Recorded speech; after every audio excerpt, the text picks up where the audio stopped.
সন্তানদের রক্ষা করতে এসেছি, কারো বাপের প্রয়োজনে আসেনি। বলছিলাম মঞ্জুর আল মতিনের কথা।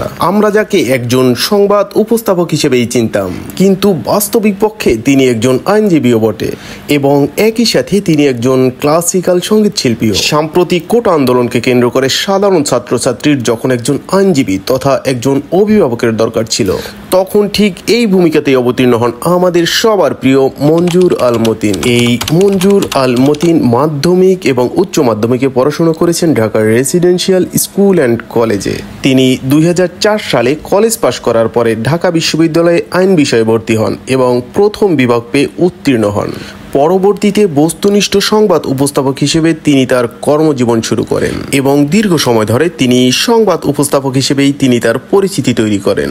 যেহেতু একই সাথে তিনি একজন আইনজীবীও, আর যে কারণে সাম্প্রতিক কোটা আন্দোলনকারীদের উপর পুলিশ যাতে গুলি না চালায় সেই নির্দেশনা চেয়ে একটি রিট করেন মঞ্জুরুল। একই সাথে তিনি রাস্তায় নেমে এসে প্রতিবাদ করতে থাকেন, আর এরপরেই বিভিন্ন সামাজিক যোগাযোগ মাধ্যমে চলতে থাকে মঞ্জুরুল চর্চা।